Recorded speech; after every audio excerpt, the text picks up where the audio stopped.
किसान भाइयों नमस्कार। आज हमारे बीच मौजूद हैं फूलचंद जी बैरवा।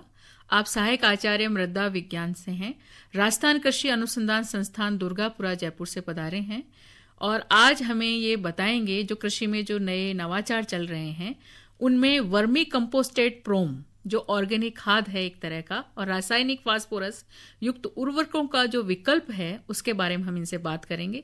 तो सबसे पहले फूलचंद जी बैरवा साहब, आपका हमारे स्टूडियो में बहुत बहुत स्वागत है।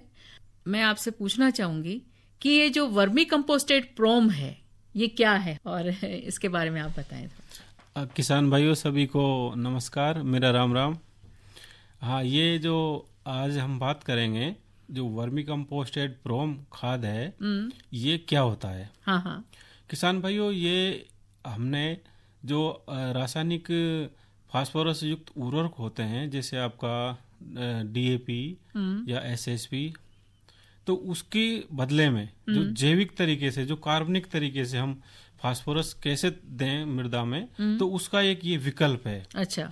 प्रोम यानी फास्फोरस रिच ऑर्गेनिक मैन्योर होता है, जिसमें कि हम केमिकली से तैयार नहीं करते हैं इसको, और इसको हम केंचुए डाल के बेड में और रॉक फॉस्फेट मिलाते हैं तो उससे इसको तैयार किया जाता है। अतः इसमें किसी प्रकार के कोई केमिकल नहीं होते हैं। और ये जो किसान भाई जैविक खेती करते हैं तो उनके लिए ये बहुत अच्छा फास्फोरस का स्रोत है।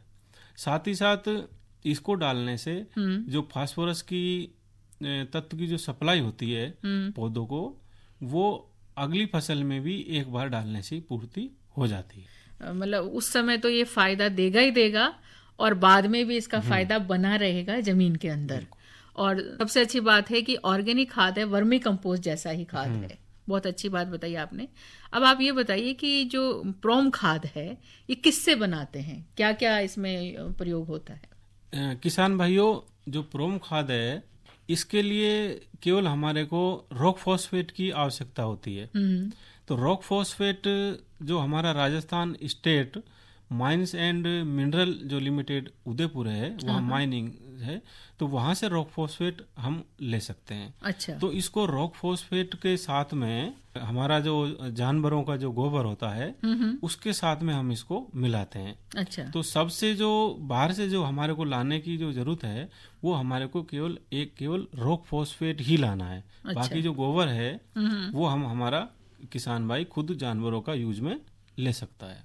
अच्छा, ये जो आप प्रोम खाद की बात कर रहे हैं ये क्या लवणीय मृदाओं में भी करता है या कर सकता है। जी, ये सबसे जो हमारे इस खाद जो है इसकी ये विशेषता है, जितने भी जो ये फास्फोरस का रासायनिक स्रोत हैं वो जो लवणीय जो मृदाएं होती हैं जिनका पीएच मान थोड़ा अधिक होता है, 7 से अधिक होता है, तो उनमें जो रासायनिक जो उर्वरक होते हैं फास्फोरस के, जैसे आपका डीएपी, एसएसपी और भी हैं, तो वो लवणीय मृदाओं में काम नहीं करते हैं। अच्छा। और ये जो हमारा प्रोम खाद है ये लवणीय मृदाओं में भी बहुत अच्छे से काम करता है। अतः किसान भाइयों, जिनके मृदाओं में जिन्होंने अपनी जो मृदा जांच कराई है, यदि उसका पीएच मान 7 से अधिक है, 7.5 है, 8 तक है, तो उन मृदाओं में भी ये बहुत अच्छे से काम करता है, जहाँ पे कि डीएपी काम नहीं करता है। अच्छा, तो ये बोल सकते हैं कि डीएपी का विकल्प भी है। जी हाँ, है ना। और अभी आप बात कर रहे हैं फास्फोरस है, ये उसकी पूर्ति करता है ये, तो ये मतलब सभी तरह की फसलों में फास्फोरस तत्व की कमी को पूरा कर सकता है। जी हाँ, इस खाद से क्या है कि सभी भी जो फसलें हैं उसमें हम दे सकते हैं, और एक फसल में हमने डाल दिया इस खाद को तो अगली फसल में इसको डालने की आवश्यकता नहीं होती है। क्योंकि जो रासायनिक जो स्रोत होते हैं जैसे डीएपी की हम बात करते हैं, तो वो क्या है कि हम भूमि में डाल देते हैं तो उसके बाद में जितना पौधा लेता है वो तो ले लेता है, बाकी वो मिट्टी में अघुलनशील अवस्था में रहता है। अच्छा। यदि हम बात करते हैं प्रोम खाद की, तो प्रोम खाद जब हम मिट्टी में डाल देंगे, हमारी मृदा में डाल देंगे, तो ये क्या है कि धीरे धीरे फास्फोरस देता है पौधों को। जैसे जैसे पौधों को फास्फोरस की आवश्यकता होती है तो उसी हिसाब से धीरे धीरे अपने आसानी से पौधे को देता रहता है, जबकि डीएपी एक साथ देता है। अतः इसको डालने से पौधे को धीरे धीरे धीरे अपनी आवश्यकता अनुसार पूर्ति होती रहती है फास्फोरस। मतलब इससे तो फायदा है कि आपने एक बार डाला तो 1 से 2 या 3 बार आप इसका फायदा ले सकते हैं, बार बार डालने की जरूरत नहीं पड़ेगी। हाँ, अगर हमने इसको एक फसल में डाल दिया तो दूसरी जो हम फसल लेंगे उसमें फास्फोरस डालने की जरूरत नहीं पड़ेगी। केवल ये 2 फसलों में काम करेगा। जबकि डीएपी अगर हम बात करते हैं, डीएपी से हम देते हैं तो डीएपी हमारे को हर फसल में देना पड़ेगा, जबकि इसमें हमारे को एक फसल में देने की आवश्यकता है। बिल्कुल, इसमें पैसे का बचाव तो है ही जी, साथ और ही श्रम का भी बचाव है। साथ ही साथ इसमें जब हम बाजार से डीएपी खरीद के लाते हैं तो अभी जैसे हम डीएपी की बात करते हैं 45 किलो का जो बैग है वो हमारा 1250 रुपए का आता है। और यदि किसान भाई इस खाद को अपने घरेलू विधि से अपने घर पे अपने फार्म पे तैयार करे तो उसको 1250 रुपए तो कम से कम बचेंगे। साथ ही साथ जो मृदा का जो स्वास्थ्य है वो भी अच्छा रहेगा। तो बैरवा साहब, मैं यही पूछना चाह रही थी कि ये जो वर्मी कंपोस्टेड प्रोम खाद है, इसको बनाने की क्या कोई घरेलू विधियां भी है? जी हाँ किसान भाइयों, ये आप जो वर्मी कंपोस्टेड युक्त प्रोम की बात करते हैं तो इसको बनाने की बहुत ही हमने आसान एक विधि तैयार की है, जिसको कि किसान भाई अपने घर पे भी आसानी से बना सकता है। हाँ। तो इसको किसान भाई सर्वप्रथम हम ये देखते हैं कि इस खाद को बनाने के लिए हमारे को जो गोबर जैव अवशिष्ट मिश्रण होता है, जैसे आपका गोबर है उसके साथ साथ में जो फसल के जो डंठल या पत्तियां वो बच जाती हैं वो ले सकते हैं। उसके साथ में जो हमारे को रॉक फॉस्फेट 34/74 ग्रेड का जो रॉक फॉस्फेट है वो हमारे को लेना पड़ता है, जो कि 6% हाई ग्रेड रॉक फॉस्फेट होता है। 15 भाग गोबर का और 1 भाग रॉक फॉस्फेट का डालते हैं। अच्छा। जैसे हमने आसान तरीके के हिसाब से 15 परात या 15 तगारी गोबर की ले ली और 1 तगारी हम रॉक फॉस्फेट की लेते हैं। अच्छा। इस अनुपात को कहते हैं हम 15:1। अच्छा। तो उसको हम आसानी से एक साथ मिला के एक गड्ढे में रखते हैं, और जो गड्ढे की जो लंबाई है वो करीब 2 मीटर हो, चौड़ाई 1 मीटर हो तथा गहराई आधा मीटर हो। उनको हम उस मिश्रण को इस गड्ढे में डाल देते हैं। फिर हम इस मिश्रण को 20 दिन तक धीरे धीरे धीरे सड़ाते हैं। उसमें थोड़ा हम पानी देते रहते हैं, जिससे यदि गर्मियों में पानी की आवश्यकता ज्यादा रहती है तो हम गर्मियों में 2 बार पानी छिड़क देते हैं। साथ ही साथ सर्दियों में हम 1 बार पानी छिड़कते हैं। अच्छा। इसके पश्चात ये हम लगभग 1 टन जो हमने मिश्रण तैयार कर लिया, इस 1 टन मिश्रण में 5 पैकेट जो पीएसपी कल्चर आता है, जो कि रॉक फॉस्फेट को घोलने का काम करता है, तो 5 पैकेट हम पीएसपी कल्चर को अच्छी तरह से मिलाते हैं। इसके पश्चात बेड पर ही हम उसमें केंचुए छोड़ देते हैं। अच्छा। केंचुए जो छोड़ने का मुख्य उद्देश्य ये होता है कि जो रॉक फॉस्फेट है और जो गोबर है उसको केंचुए आसानी से गला देते हैं।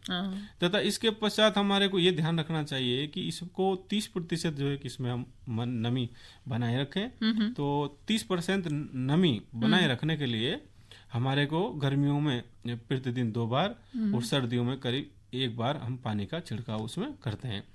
इस खाद को 20 से 25 दिन तक इसी तरह से सड़ाते हैं। इसके पश्चात इस विधि से लगभग हमारा 95 से 105 दिन में फास्फोरस युक्त वर्मी कंपोस्टेड प्रोम खाद बनकर तैयार हो जाता है।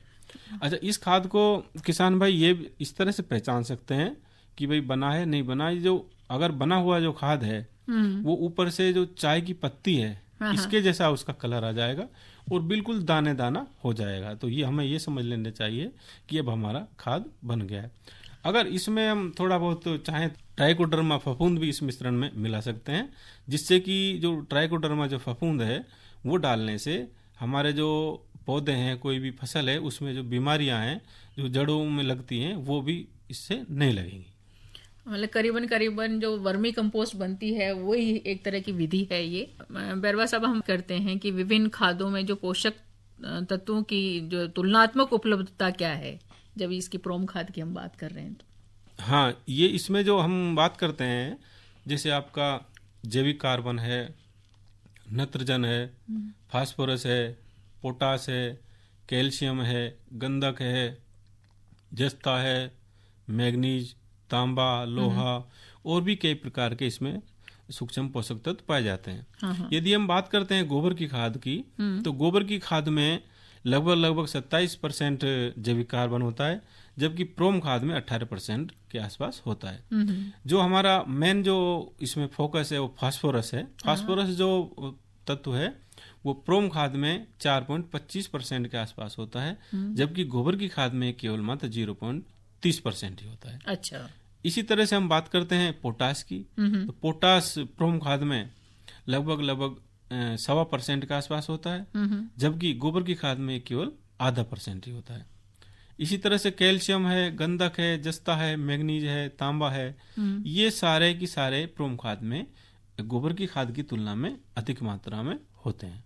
अच्छा, अब इसमें आप ये बताइए, इसमें सावधानियां अपन क्या क्या रख सकते हैं? हाँ, ये बहुत अच्छा वो है, क्योंकि अगर सावधानियां हम किसी में नहीं रखेंगे तो इसलिए सबसे पहले जो हम बेड बनाते हैं प्रोम खाद बनाने के लिए, तो उसमें वो हमेशा छांव में बनाना चाहिए। अच्छा। तो जो भी हम खाद तैयार कर रहे हैं वो जो जगह है वो हमारी छायादार होनी चाहिए। हाँ। क्योंकि सूर्य की जो किरण है या सीधा जो तापमान है वो हमारे जो खाद हम बना रहे हैं उसकी क्वालिटी कम हो जाएगी। अच्छा।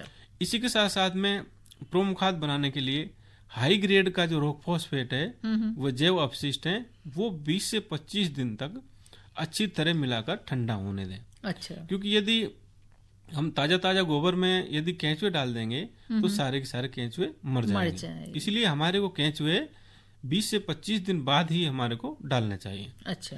साथ ही साथ खाद को ठंडा होने के पश्चात ही केंचुए एवं जीवाणु खाद के पैकेट मिलाएं। समय समय पर इसमें पलटी लगाते रहें, वो 30% नमी बनाए रखें। साथ ही साथ बेड की जो ऊंचाई है 1 से 1.5 फीट से अधिक नहीं करनी चाहिए। अच्छा, तो ये तो हो गई सावधानियां। अब आप ये बता दीजिए कि जो ये प्रोम खाद जो आपने इजाद करी है नई, इसके फायदे क्या हैं, लाभ क्या हैं? हाँ, सबसे पहला जो इसका जो फायदा यही है कि इसमें जो रासायनिक जो खाद हैं जो कि अधिक पीएच या लवणीय मृदाओं में काम नहीं करती हैं, तो ये प्रोम खाद वहाँ पे अच्छी प्रकार से काम करता है। अच्छा। साथ ही साथ दूसरा फायदा ये है कि जो बाजार से जो हम रासायनिक खाद खरीद के लाते हैं तो उसके लिए हमारे किसान भाइयों को ज्यादा पैसे देने पड़ते हैं। हाँ। तो यदि वो किसान भाई अपने खेत पे खुद बनाएगा तो उसको कोई बाजार से पैसा देने की जरूरत नहीं है, तो उसका जो पैसा है वो बचेगा। अच्छा। इसी के साथ साथ में ये पूरी तरह से कार्बनिक खाद है, तो जो मृदा में जल धारण क्षमता होती है या जल को अधिक समय तक रखने की जो क्षमता होती है वो भी इससे बढ़ती है। अच्छा। और साथ ही साथ जो पर्यावरण को भी ये सुरक्षित रखता है। बैरवा साहब, हम आपसे ये भी पूछना चाहेंगे कि ये नई खाद है तो इसका प्रयोग किस तरह से किया जाए, इसकी क्या विधि रहेगी, वो बताएं आप। हाँ किसान भाइयों, ये जो प्रोम खाद जो हम बनाया है तो उसको देने का जो हम FIM जो डालते हैं, जो गोबर की सड़ी हुई खाद डालते हैं, इसी तरह से इसको भी हमारे को डालना है। साथ ही साथ ये हमारे को बहुत सावधानी रखनी है कि इसको बोने से कम 15 दिन पहले हमारे को खेत में डालना है और अच्छी तरह से मिला देना है। अच्छा। क्योंकि जब भी हम फसल बोएंगे 15 दिन बाद में, तो वो जो फास्फोरस की जो मात्रा है घुलनशील अवस्था में 15 दिन तक मृदा है उसमें चली जाए, क्योंकि इसमें जो फास्फोरस होता है वो धीरे धीरे जाता है। इसलिए कम से कम 15 दिन पहले हमारे को डालना है। बहुत अच्छी जानकारी दी फूलचंद जी बैरवा साहब, आपका बहुत बहुत धन्यवाद।